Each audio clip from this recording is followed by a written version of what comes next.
Halo teman-teman, kembali lagi dengan Kak Sar di YouTube channel Belajar CPNSU. Nah, kali ini kita mau belajar tentang kompetensi sosial kultural. Untuk materinya itu sama seperti tahun sebelumnya, yaitu ada kepekaan terhadap keberagamaan, ada kemampuan berhubungan sosial, kepekaan terhadap pentingnya persatuan, dan empati. Untuk jumlah soalnya juga sama, 20 soal, pilihannya ABCD, poin per jawabannya itu 1-4, sama ya seperti tahun lalu, dan poin maksimalnya 80. Jadi 20 soal ini kalau benar semua nilainya adalah 4, 20 dikali 4 itu 80. Ini dari mana sih dasarnya Kak Sar?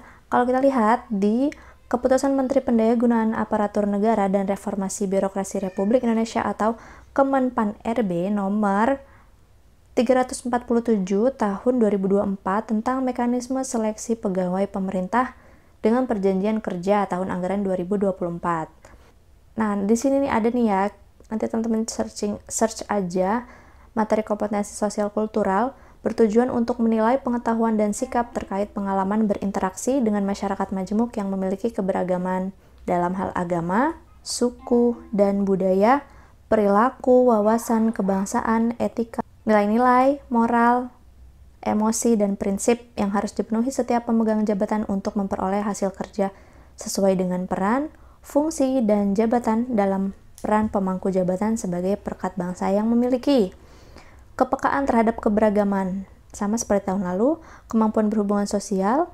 kepekaan terhadap pentingnya persatuan, dan empati.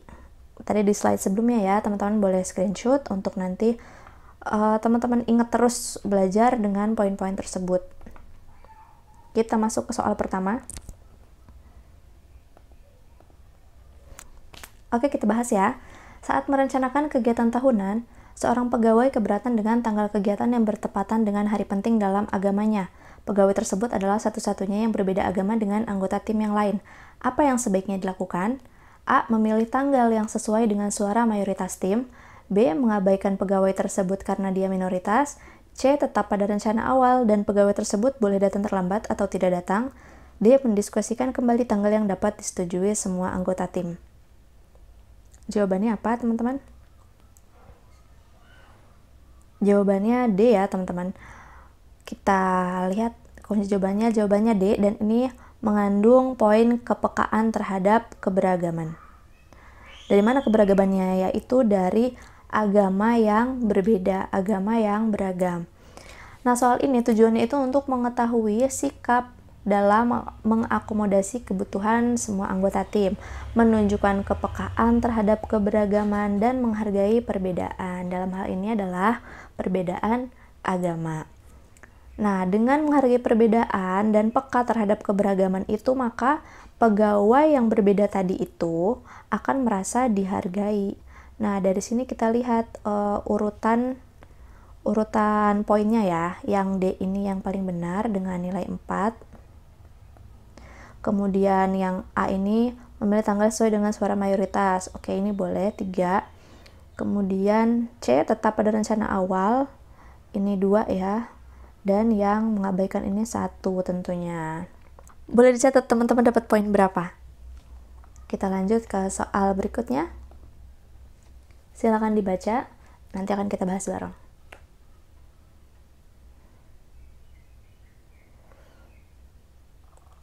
Oke, cukup ya. Nomor 2, Anda kedatangan atasan baru karena atasan yang sebelumnya sudah pensiun. Atasan baru Anda tidak mengerti kegiatan yang dilakukan di departemen Anda, sedangkan dalam waktu dekat Anda akan menyelenggarakan acara besar. Apa yang Anda lakukan? A. Meminta atasan Anda cukup mengawasi saja hingga acara selesai. B. Melakukan semua persiapan tanpa melibatkan atasan Anda sedikit pun karena dia orang baru yang tidak mengerti apa-apa tentang acara tersebut. C. Melaporkan progres persiapan acara dan melibatkan atasan Anda dalam setiap rapat tim. D. Menyerahkan semua hal terkait acara tersebut kepada atasan Anda karena Anda tidak mau melangkahi atasan Anda. Oke, jawabannya yang mana nih, teman-teman? Atasannya itu baru dan tidak mengerti event yang akan dilaksanakan dalam waktu dekat. Gimana sikap teman-teman menghadapi atasan seperti itu? Bisa aja nanti takut atasan yang recokin atau tetap minta bantuan atasan, gimana? Kalau kita lihat dari jawaban ini, jawaban terbaik itu adalah yang C ya teman-teman. Melaporkan progres persiapan acara dan melibatkan atasan dalam setiap rapat tim. Jadi meskipun atasannya itu tidak mengerti kegiatannya itu apa, tapi kita tetap melibatkan atasan. Karena gimana pun dia atasan kita dan bisa saja memberikan masukan-masukan yang membangun untuk persiapan acara tersebut. Jadi yang C ini poinnya 4. Kemudian yang A, boleh meminta atasan cukup mengawasi saja, karena misalnya atasannya benar-benar tidak capable di bidang itu, oke kita bisa atasan cukup mengawasi aja gitu. Nah, kemudian yang D ini poinnya 2, menyerahkan semua hal terkait acara tersebut kepada atasan Anda karena Anda tidak mau melangkahi atasan Anda. Ini sebenarnya juga kurang tepat ya, karena bagaimanapun atasan itu dalam konteks ini tidak mengerti apa-apa nih tentang bidang atau event yang Anda kerjakan. Jadi kalau kita nyerahkan semuanya ke atasan, nanti bisa saja acaranya tidak berjalan sesuai rencana atau sesuai target. Jadi ini kurang tepat yang D ini ya. Dan yang B ini nilainya 1. Ini poinnya paling kecil karena kita melakukan persiapan tanpa melibatkan atasan. Kita tidak melibatkan atasan sama sekali. Tidak menganggap atasan itu ada, itu lebih tidak bijak lagi ya teman-teman. Itu sangat tidak bijak. Karena jadinya tidak menghargai. Jawabannya C ya teman-teman. Ini maaf ada salah ketik, seharusnya adalah C, kemampuan berhubungan sosial. Nah, dari poin C ini kita lihat melaporkan progres persiapan dan melibatkan. Nah, artinya itu kita mampu mengkomunikasikan pekerjaan, bisa bekerja sama dan melibatkan seluruh anggota tim, menghargai dan menghormati atasan meskipun dia orang baru yang belum mengerti tentang kegiatan kita. Jadi ini yang jawaban yang benar adalah C ini ya teman-teman. Mohon maaf, ini yang benar ini C. Kemampuan berhubungan sosial. Kita bisa lanjut ya ke soal berikutnya. Nomor 3 silakan dibaca dulu teman-teman.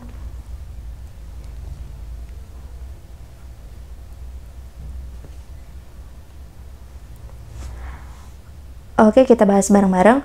Anda dan seorang teman kuliah Anda diterima menjadi ASN tahun 2024 dan berada dalam satu departemen yang sama. Teman Anda tersebut bersikap sinis kepada Anda dan memang seperti itulah sikapnya kepada Anda sejak berkuliah. Bagaimana Anda menyikapi teman Anda itu? A. Bersikap kepadanya sebagaimana dia bersikap kepada Anda. B. Bersikap baik meskipun dia bersikap acuh tak acuh kepada Anda. C. Bersikap baik di depannya, tetapi menggunjingkannya kepada rekan kerja yang lain. Dia bersikap lebih sinis karena dia masih menyimpan dendam dan tidak profesional. Oke, jawabannya yang B ya teman-teman, bersikap baik meskipun dia bersikap acuh tak acuh kepada Anda. Ini 4 nilainya. Ini yang paling baik ya teman-teman, yang paling bijak nih yang B. Bersikap baik di depannya tetapi menggunjingkannya. Tentu saja ininya ada tetapinya ya. Ini tidak baik. Kita nilainya 3 untuk yang C ini. Dan yang A, bersikap kepada sebagaimana dia bersikap kepada Anda. Ini juga ya, kalau dia baik ya saya baik, kalau dia tidak baik ya saya tidak baik. Ya kurang tepat juga sih. Dan yang D ini malah bersikap lebih sinis. Ini tentu poinnya paling kecil ya, poinnya 1. Kita lihat, oke, jawabannya B, kemampuan berhubungan sosial lagi. Nah, dari soal ini terlihat nih bagaimana kita menghadapi konflik dengan rekan kerja, mampu mengendalikan emosi, dan memang seharusnya ASN itu mampu bersifat terbuka, netral, menghargai perbedaan, dan mampu membangun hubungan baik dengan sesamanya. Kita lanjut, nomor 4.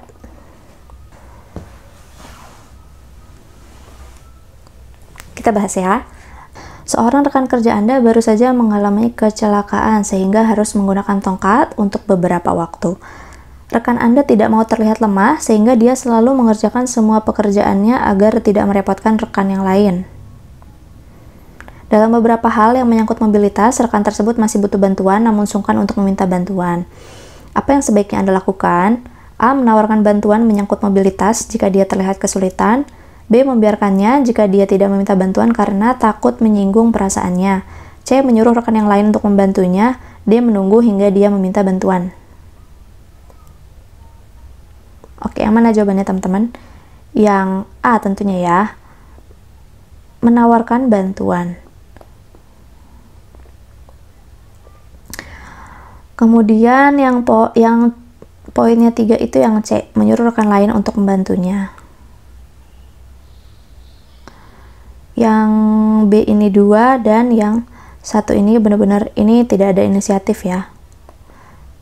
Tidak ada inisiatif, dan yang ada inisiatif ini yang ini, inisiatif dan ya peka gitu kan, jika dia terlihat kesulitan, tetap menawarkan bantuan ya. Kita lihat yang jawaban A ini, nah soalnya ini tuh berkaitan dengan empati, pengertian ya, dan ya kepekaan gitu, kepekaan kita bahwa dia sedang butuh bantuan karena dia habis kecelakaan dan mobilitasnya jadi sedikit terhambat. Oke, dicatat berapa poinnya teman-teman? Lanjut ya. Nomor 5. Anda memiliki cara bekerja yang fleksibel, sedangkan rekan kerja Anda bekerja dengan cara yang lebih terstruktur. Anda dan rekan Anda berada dalam satu tim untuk mengerjakan proyek pekerjaan. Dengan perbedaan cara bekerja tersebut, bagaimana Anda menanganinya agar pekerjaan tetap berjalan sesuai target? A. Meminta atasan untuk memutuskan metode kerja yang akan dipraktekkan bersama. B. Menyesuaikan sepenuhnya dengan metode rekan kerja yang sangat terstruktur dan sistematis. C. Tetap dengan cara kerja Anda sendiri yang fleksibel dan spontan. D. Mengajak diskusi untuk menggabungkan unsur fleksibilitas dan sistematis. Oke, kalau kita lihat jawabannya, ini yang paling mengakomodir keseluruhan adalah yang D ya teman-teman. Nah, yang D ini kita bisa kasih nilai poin 4 karena kita terbuka mengajak diskusi dan mencoba nih dari diskusi itu inginnya menggabungkan unsur fleksibilitas dan sistematis. Mana saja yang kita bisa kerjakan secara sistematis dan terstruktur, dan mana yang bisa kita kerjakan secara fleksibel dan spontan gitu. Kemudian yang A ini poinnya 3, karena di sini meminta atasan untuk memutuskan metode kerja yang mana nih, karena dari atasan kan setidaknya atasan bisa bersikap netral atau memberi penengah gitu ya, menjadi penengah. Yang B ini poinnya 2, menyesuaikan sepenuhnya. Kalau menyesuaikan sepenuhnya berarti kita menekan kebiasaan kita gitu, tidak menjadi diri kita berubah demi orang lain gitu kan. Ini juga sebenarnya bisa diperbaiki itu dengan diskusi ini gitu ya teman-teman. Nah yang C, tetap dengan cara kerja sendiri. Nah ini 1 ya, karena di sini bisa jadi egois, tidak mau berubah ini ya, jadi bisa kita silang. Nah dari soal ini jawabannya D, itu ada kepekaan terhadap pentingnya persatuan. Dalam hal ini persatuan dalam cara bekerja, persatuan untuk mencapai tujuan bekerja yang sama. Caranya gimana? Mengambil jalan tengah untuk bisa berkolaborasi. Ini diskusi ini kita jadikan kolaborasi. Oke, mengambil jalan tengah untuk kolaborasi, saling menghargai perbedaan budaya dengan tetap mengupayakan cara kerja yang lebih efektif. Jadi menghargai perbedaan kebiasaan, aku yang fleksibel, dia yang terstruktur. Nah itu kita cari jalan tengahnya. Next, nomor 6. Seorang pegawai mengajukan cuti untuk mengikuti upacara keagamaan di desanya. Saat itu pekerjaannya sudah selesai dan tidak ada pekerjaan lain yang bersifat penting dan mendesak. Sebagai atasan, apa yang Anda lakukan? A. Memberikan cuti karena pekerjaannya sudah selesai. B. Menganggap cuti sebagai penurunan produktivitas pegawai dalam bekerja. C. Menyetujui cuti karena dia berhak menjalankan ritual keagamaannya. D. Melarang pegawai lain untuk tidak mencontoh perilaku pegawai tersebut. Baik, kita lihat di sini ada keagamaan. Oke, di sini harusnya kita menghargai begitu ya, menghargai perbedaan agama di sini. Pekerjaannya sudah selesai. Maka jawaban yang terbaik itu adalah ya ini, yang C.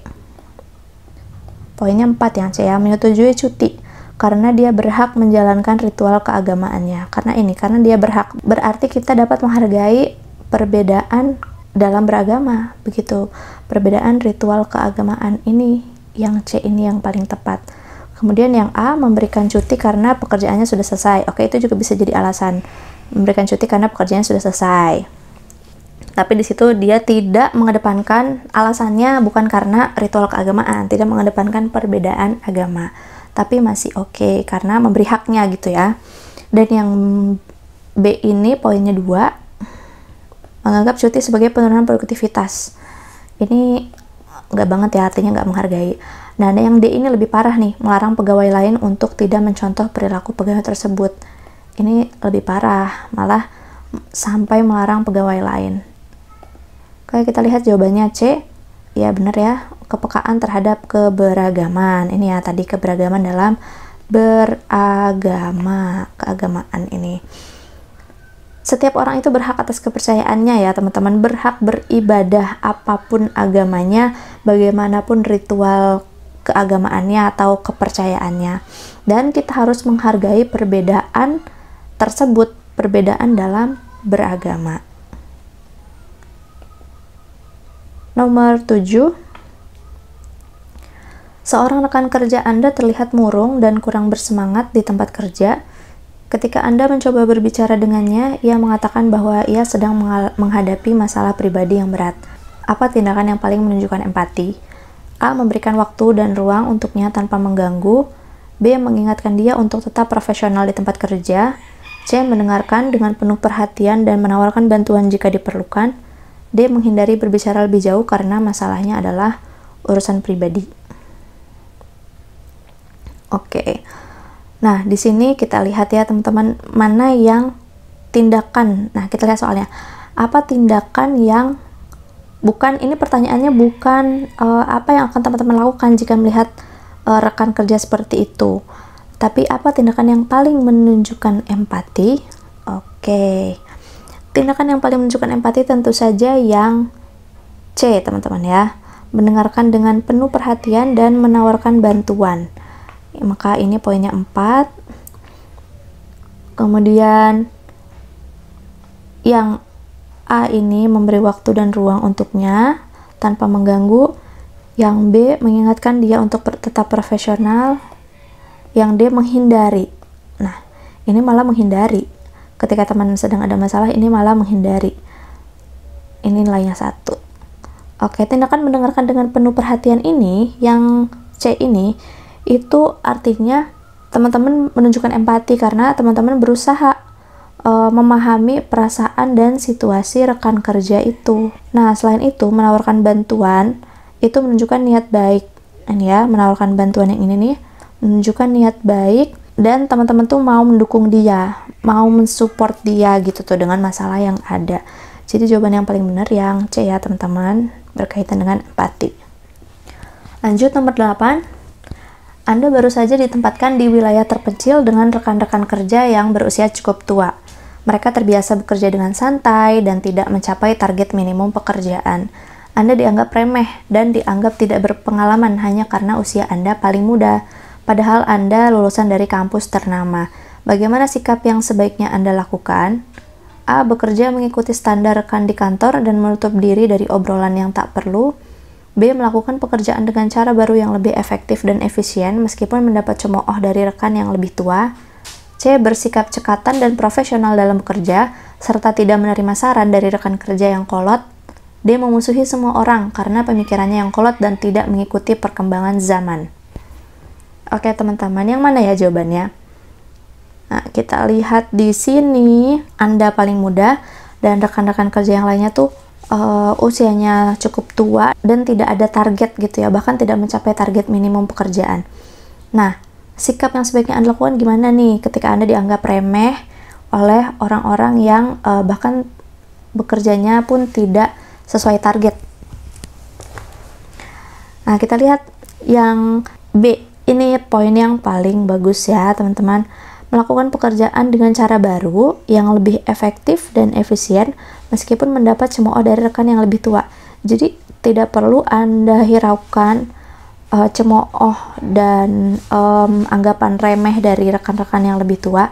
Yang penting Anda bisa menemukan cara kerja yang baru karena itu tempat kerja Anda yang baru, dan Anda bisa bekerja secara efektif dan efisien sehingga targetnya bisa tercapai gitu. Anda bekerja dengan kondisi prima.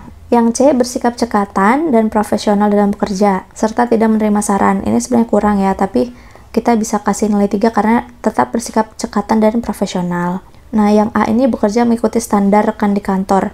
Nah, ini malah standar kantornya kan tadi tidak mencapai target minimum ya. Nah, tapi kalau misalnya teman-teman mengikuti standar kantor, udah gitu menutup diri dari obrolan, nah ini juga poinnya tidak bagus ya. Jadi ini poinnya 2. Dan yang terakhir, memusuhi ini, memusuhi semua orang karena mereka tuh kolot, mereka nggak ikuti perkembangan zaman, itu lebih tidak baik lagi ya. Karena teman-teman malah jadinya menutup diri dan tidak mau mencari solusi gitu, teman-teman nggak mau beradaptasi dengan lingkungan. Kita cek jawabannya. Yang paling benar ini B ya teman-teman, kemampuan berhubungan sosial. Nah, di sini di tempat baru dengan budaya pekerjaan yang sangat berbeda. Nah, di sini teman-teman dites nih bagaimana sikap teman-teman mencari solusi dan beradaptasi di lingkungan yang baru dan sangat berbeda dengan kebiasaan teman-teman sebelumnya. Jadi yang paling benar yang B ini ya. Jangan lupa dicatat, nanti di akhir video kita coba total dari video ini teman-teman dapat berapa poin, nanti di total ya. Nomor 9, dalam sebuah rapat, seorang anggota tim merasa pendapatnya diabaikan dan ia terlihat kecewa. Apa tindakan Anda untuk menunjukkan empati terhadap situasinya? A. Meminta maaf atas ketidaknyamanan yang terjadi dan memastikan pendapatnya didengar di sesi berikutnya. B. Memberitahu dia bahwa semua orang memiliki kesempatan yang sama dan tidak perlu sensitif. C. Mengabaikan situasinya karena rapat harus tetap berjalan sesuai jadwal. D. Mengingatkan dia untuk menyampaikan pendapat dengan cara yang lebih efektif. Yang paling menunjukkan empati ya teman-teman, lihat tindakan yang paling menunjukkan empati. Sama seperti sebelumnya, yang paling meminta maaf, memberitahu, mengabaikan, mengingatkan. Mengabaikan ini bisa kita berikan poin 1 ya, karena sangat tidak menunjukkan empati. Meminta maaf ini kita bisa beri poin 4. Lihat, meminta maaf atas ketidaknyamanan yang terjadi dan memastikan pendapatnya didengar di sesi berikutnya. Memastikan, oke, ini 4 poinnya. Nah, ini tindakan ini menunjukkan empati nih, karena teman-teman mengakui perasaannya dia bahwa dia tidak nyaman dengan meminta maaf ya kita. Kemudian berempati juga karena dia merasa pendapatnya tidak, dan gimana sih, ulang-ulang. Tindakan ini menunjukkan empati karena teman-teman mengakui perasaannya, meminta maaf atas pengalaman buruknya, dan juga memberikan ruang untuk perbaikan di masa depan, yaitu dengan memastikan pendapatnya didengar di sesi berikutnya yang terbaik. Kemudian yang B ini poinnya kayaknya yang lebih oke ini deh. Yang 3 ini D. Mengingatkan dia untuk menyampaikan pendapat dengan cara yang lebih efektif. Jadi ini mengingatkan gitu ya.